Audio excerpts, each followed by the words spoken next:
All right, there's enough people here, I guess, so let's get started.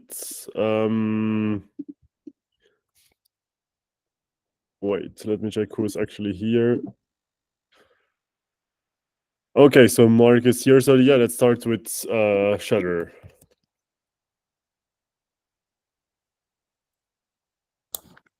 Hi. So I've been working on so now all of the signatures are being like verified. I guess like most like in terms of features, basically everything's complete. But I'm looking into a couple of issues. So someone from Shutter found an issue with when like a lot of transactions are sent, like some of them not being included. And there's also another issue where like CPU usage can like jump sometimes. So yeah, just mostly looking into debugging, and also so the code review is finished. I'm also just responding to that. Yeah, I think that's it. Awesome, thank you. So are we using VLST now on both sides, and are those also being verified?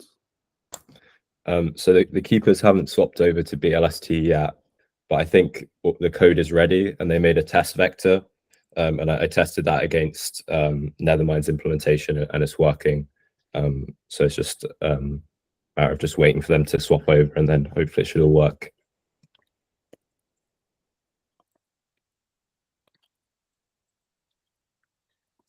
Awesome, thank you. Nethermind, any updates? Yeah, so we released release candidate with these huge improvements in block processing. What's more, we hired a new QA engineer, and we talked with Daplion about state testing for Gnosis Chain because there is a missing area of Hive consensus tests, and it might be quite a big effort to do that. So, for example, if we want to bring other ELs and we want to check if all the Aura tests are passing, PostDAO test was being used before, but it is not being updated. So Nethermind can work as a generator, and we are wondering maybe this new QA will help us a little bit to with testing, with preparing those tests. And I think that's all. Maybe Łukasz want to add something. If not, then that's Nethermind update. That's fine. Okay, so yeah, in that concept, I guess we are going to try at least to fork Ethereum tests, which are not the same thing as Hive tests. So Igor is going to work on that, but we'll likely have to contact at least the Nethermind team. So yeah, I think that's going to be quite interesting, and it's also going to be quite useful for actually at this year for potentially the Reth fork line is working on. All right, Erigon, any news? Only that I was able to run Erigon 3 on Gnosis up till T-minus 50,000 or so blocks. It's running fine. I think there might be some issues related to block downloading towards the end, but that might just be my network configuration issue or something. So all in all, I think Erigon 3 well on its way to stabilize in Gnosis. Yeah, that's all. Awesome. How close do you think we are to like a release candidate or an alpha version? I frankly do not know about a release candidate, but from the way we're making progress, I think maybe in 2 months there could be a release candidate. That's just my gut feeling at this point. There are still some issues to iron out, optimizations. Again, I think last week I quoted that the system requirements is still pretty high. So, with that kind of a server, maybe a release candidate targeted for performant devices could be made earlier. So, factoring all those things, maybe 2 months or so. Okay, thank you. Yeah. Sorry, who? Yeah. Sorry, I just want to quickly flag something to Erigon. So this guy, Frederick, who's working with Shutter, like he reached out to me and he'd been doing some testing with Foundry and he found some issue, and I think it's related to Erigon. So it's in the Gnosis core devs Telegram chat. So maybe just speak to him. Yeah, I actually just wanted to talk about that as well. But that's something we should probably open an issue on GitHub for.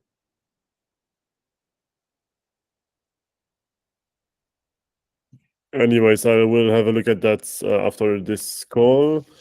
I'm not sure if Guillaume joined. No, he is sick today, so not much on Geth.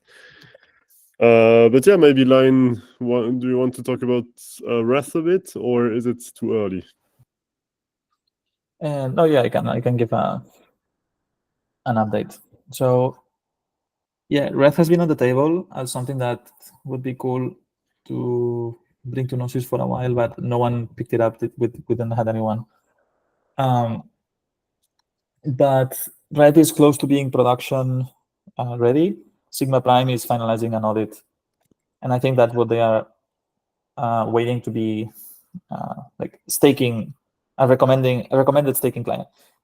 They recommend Wrath to be run as a backend for non money critical applications. That would be what Cow wants, which would be still a good addition. So yeah, I don't know. It seemed like a fun thing to try, at least see how complex it would be. So Red is a client that bets on extensibility significantly. So the hope was that hopefully it's not that bad and we don't have to maintain a fork. And so at least my goal was just try it out and see what happens, how, like, get a feeling of how much of a project or of an effort that would be. So it's really early. I think I spent 1 or 2 days maximum on this, but so far it's looking good. I mean, it's way too early to tell, but definitely Red is quite easy to extend. So at least so far, I think we will not need a fork, which is good news. So far, I've only changed the business logic, like to support the differences between Ethereum and Gnosis. If you remember what Guillaume had to decide at the beginning was you either forget about everything that happened before the merge and have a client that kind of have regenesis at the merge and then only implement post-merge, or implement everything. Red does not support snapsing at the moment, but I'm trying the only post-merge because that's way easier. And if I don't have to deal with Aura, I'm happy. So that part so far so good, but now we have to figure out if Red can actually do this like resync, forget about history type of thing, which is it's not usual. So that would be the challenge.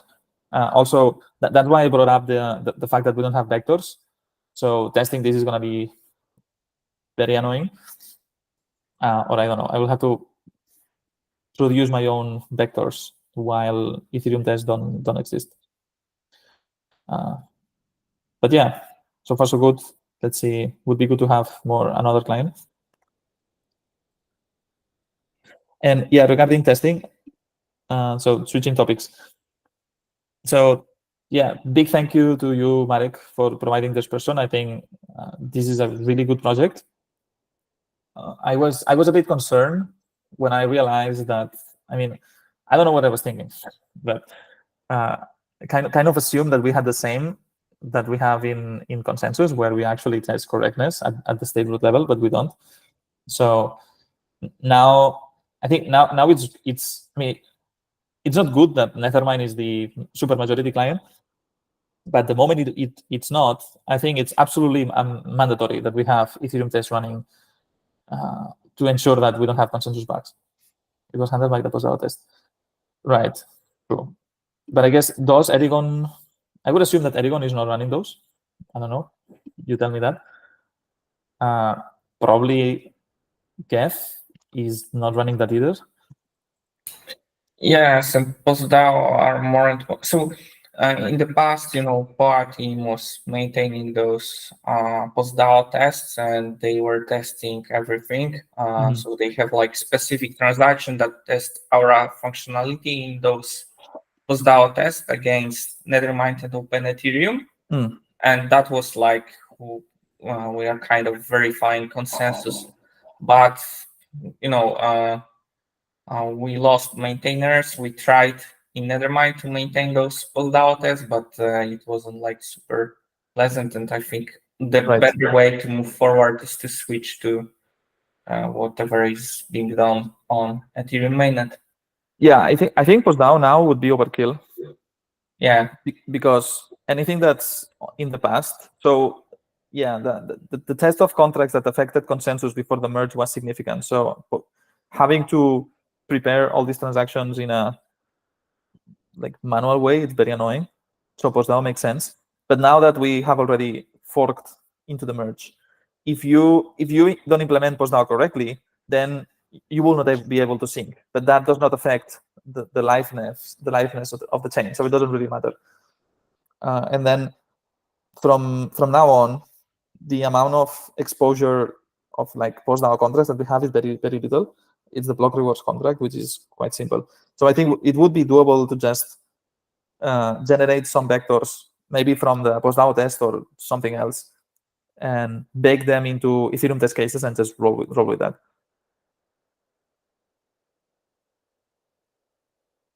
And then say, if someone wants to develop an archive node from Genesis in Gnosis and they are struggling, then I don't know, they can use the postdao tests. But we don't have to extend them anymore. The logic will not move. So I think it's good to just leave them as they are.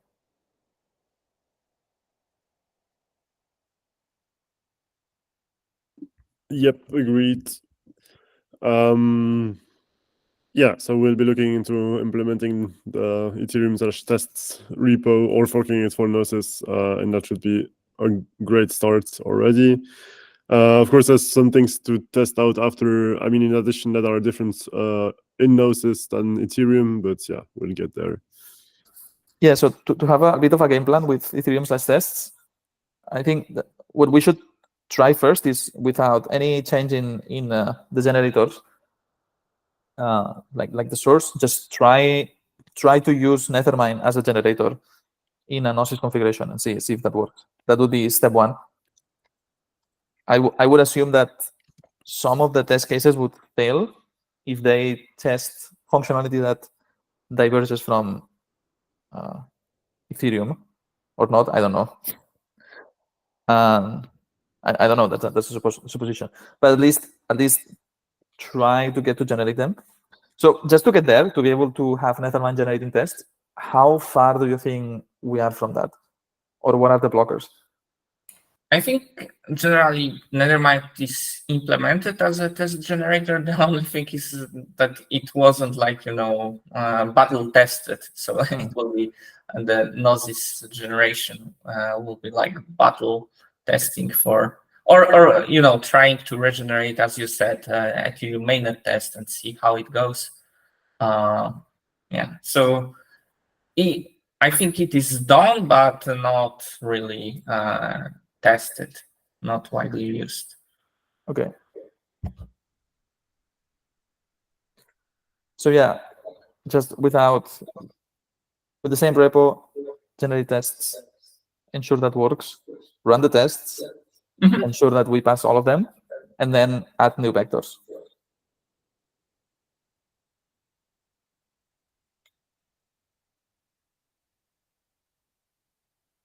Yeah, so we already have, I think, a Hive test group on Telegram. We might just reuse that one for, testing in general. Yeah, and Igor is going to start working on that. So regarding Hive, I'm looking at the stats now. We have 9 fails from Nethermind withdrawals and basically 100% of failures from Erigon Cancun.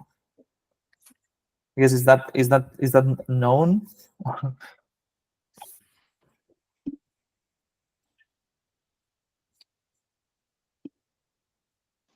Yeah. Igor, Marcos? Yes.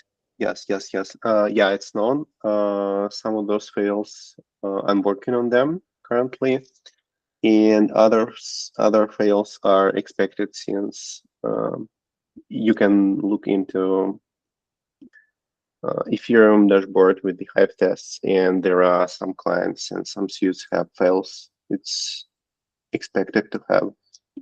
Why is it expected? So you mean that Nethermind is expected to fail tests forever? No. I mean that even like some suits, for example, on Erigon or Nethermind on Ethereum side have tests that are failing currently. So it's also implies that those suits will fail on Geno side. But I mean, so Nethermind has been having 21 passes and 9 fails since February, January, and yeah, since January.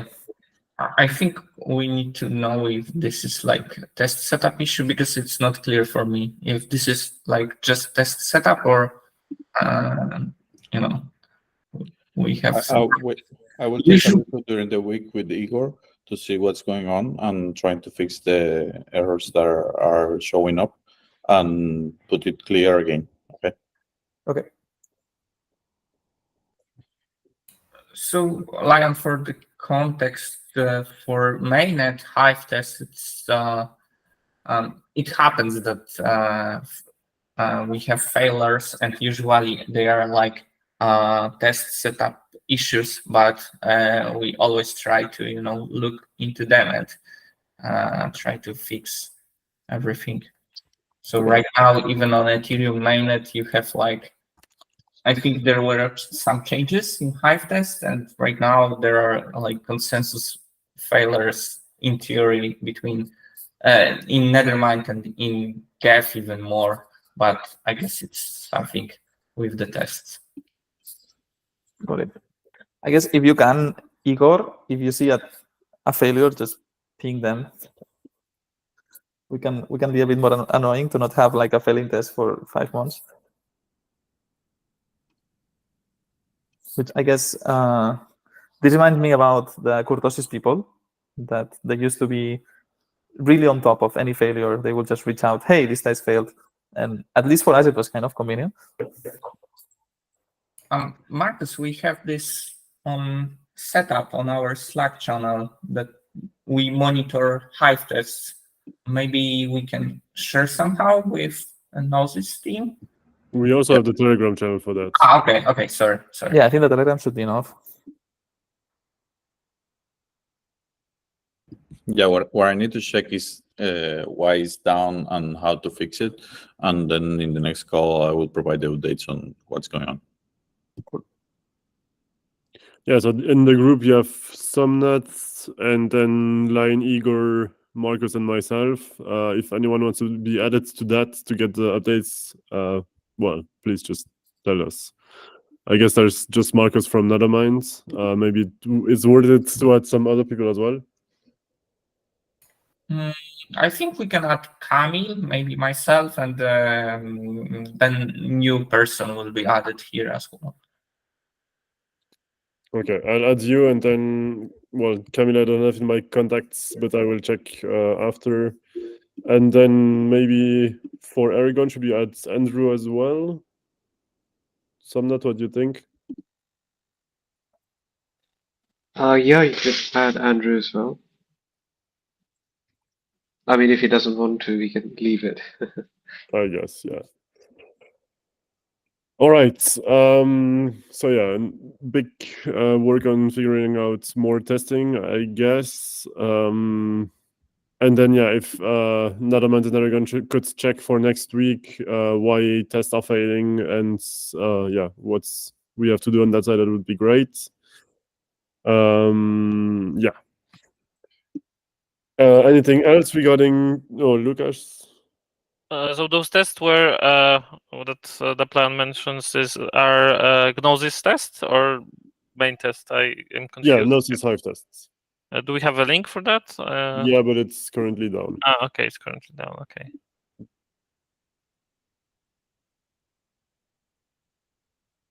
Yeah. But Marcus already wrote in the chat that you guys will get it up as soon as possible, I guess. Yeah, we need to take a look. I don't think there's anything that should change how the withdrawals work. But yeah, maybe some setup issue. That's quite often when we do refactoring. Maybe we missed something on the setup. For the context, Lucas, those tests were failing for months. So yeah, but we do a lot of changes, so maybe some like architectural, maybe more than we didn't change anything for redraws themselves. So maybe there was something in the setup code that needs to be changed. So regarding Hive tests, could we by default just copy all the vectors from mainnet into Gnosis and then change the ones that make sense? But there is a very nice for Dencun. I mean, we already did a fork, but there were a lot of very interesting test cases that I'm pretty sure that we can just copy paste into Gnosis and they will still work because they are not super opinionated. Just have a block with blobs and continue the chain. So should work the same. But those you already have now. Do we have a Dencun suite? I'm pretty sure we had full Dencun testing. Marcus, Igor, comments on that? We do have Dencun and the withdrawals one. Maybe they need some setup on the latest test, some upgrades, but we did it at the time of the fork. Yeah, Lucas. How would that differ from the test that we are running on the main Hive, Ethereum Hive test? So would that be different in any way? I think you will generate different state root, for example, slightly exactly. state root. So you cannot like just copy those tests without changing. Yeah, they didn't work from scratch, just copy and pasting and changing the config. We needed to do a couple of upgrades on the chain specs and so on. And then in the checks itself that we do inside of the Hive test, we needed to also swap a little bit the logic. Yeah, even the block reward contract would change stuff, right, etc. Exactly. We needed to apply a new logic on top of how to calculate the withdrawals and so all of that. Yeah, so it's a big change, and each test needs to be revised quite a lot. So it's like probably not realistic. And if we pass those tests on the main Hive, we can probably make that assumption that we will pass them here. But we are fine. When you mean main Hive, you mean Ethereum mainnet? Yes. I will not say it's the same, since it's not exactly the same mechanisms for withdrawals. We can do some changes in top of the client or so that will break it.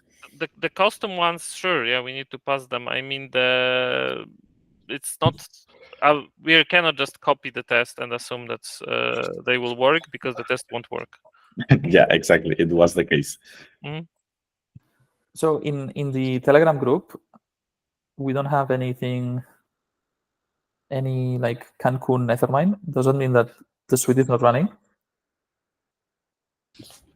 We'll check that all of that during this week and trying to date it and see what's going on with those test cases. Okay. They were running. All right, yeah, let's get back to this next week then, because we definitely need to make sure that the chain is working and the client implementations are too. All right, Gateway, do you have any updates? Well, we've updated Erigon, the latest version. So, and the migration is in progress. So, but as I said earlier, we don't expect any downtime. So, Right. um, Awesome. Someone just wrote something, I think. Let me just check really quick. The chain is working. I can see it.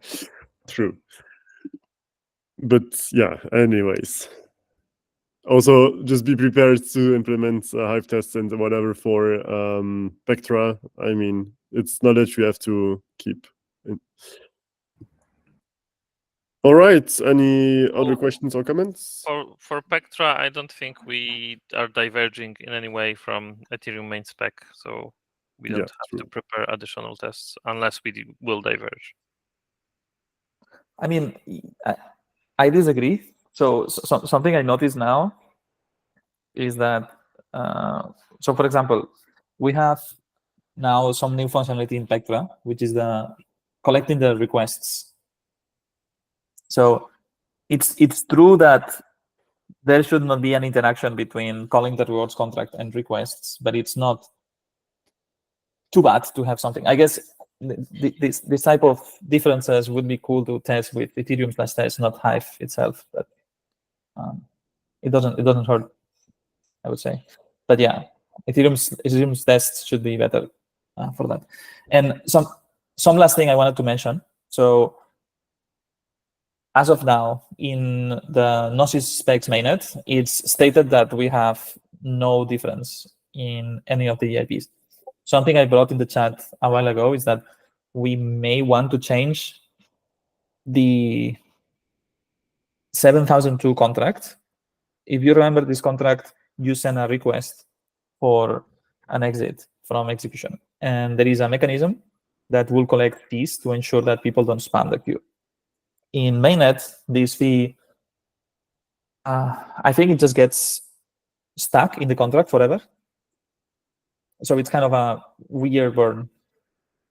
And we mentioned that we may not want to do that in Gnosis because we should not be burning DAI. However, now I'm not sure if that is the right path.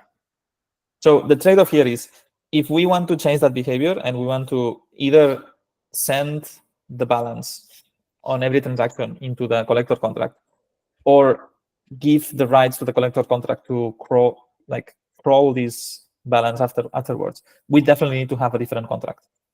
The way the contract is written is in assembly, so extending it is not trivial, can be done, but it's not super good.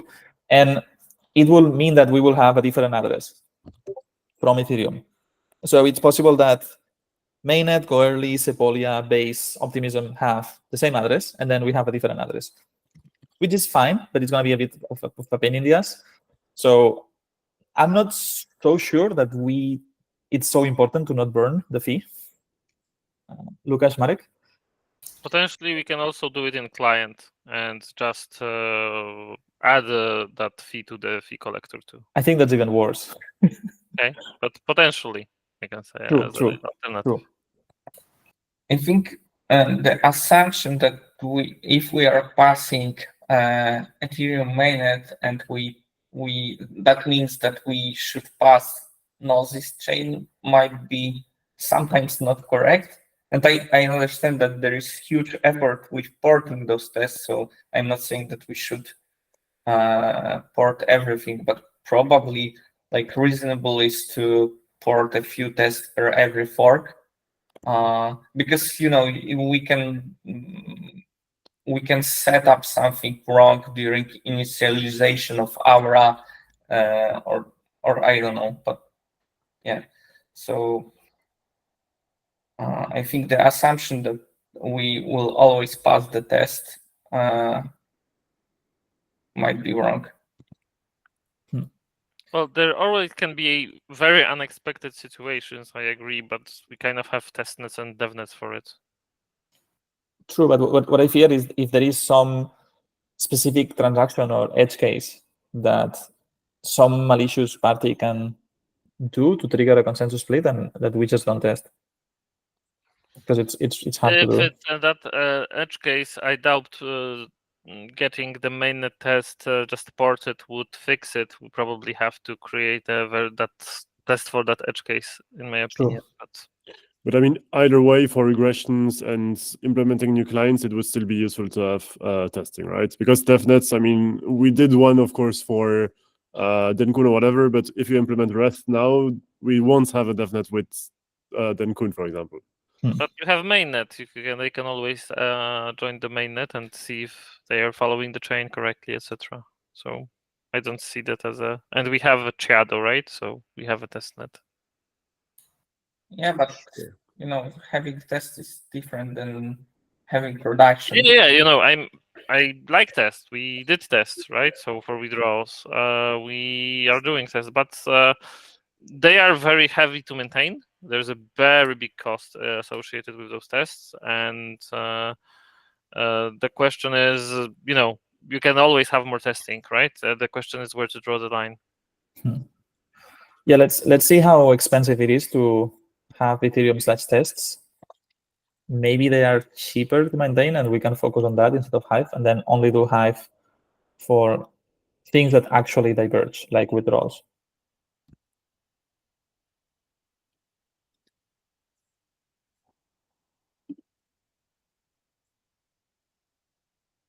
All right, yeah, let's, go ahead. Yeah, I agree with Lucas. Just porting everything just for no reason, that's a waste of dev resources. Like, I agree with you. Yes, I agree as well. All right, well, let's start by gathering some knowledge about Ethereum /tests, and then see next week or the week after. Wait. I would love to come or at least have a bit more discussion. So I was bringing up the EIP 7002, and if you have any feedback on if it's fine to burn it or not, like something I want to do, or maybe Igor, you can help, is do a bit of research and try to estimate, predict, or extrapolate how much DAI we will actually burn in practice. Like do some simulations with a formula in the contract and understand how much DAI will actually get burned. Because if it's a small amount, then who cares? And then we don't have to pay this technical debt penalty. But it's the only technical debt that we have a different contract address. Yes. Does that, I mean, how bad is that actually? Like, that should not be a huge issue, right? I mean, it's not a huge issue, but for example, for tooling, some tooling may choose to hardcode the address because it's the same everywhere except Gnosis. So now, if you are trying to use Ethers.js to produce these messages, then you cannot. So that would be annoying. And say that if we do these estimates and the cumulative fee that we will burn through a year is $50, then whatever. Yeah, I mean, and as mentioned for the blob fee that gets burned, I mean, we can still get that XDAI out of the bridge if you want to. So, I mean, it's also some work, it's a proposal, whatever, but we can still get it out in the worst case too. So it's not that bad. True, but so my guess is, I would love to see the numbers, but I would assume that the blob fee could potentially become a significant revenue stream for the chain. So it makes sense to collect it if that is intention, because that was the intention from the beginning. But here we can just do an informed decision and just choose to not obtain this revenue. Yes.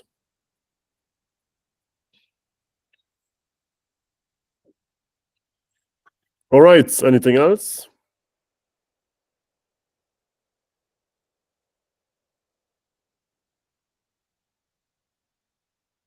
Well, I guess that's it then. Thanks for joining, and yeah, please check for the tests, Nethermind and Erigon, and yeah, see you next week. Bye-bye. Bye. See you next week. See ya. Bye, guys. See you guys. Bye. All right.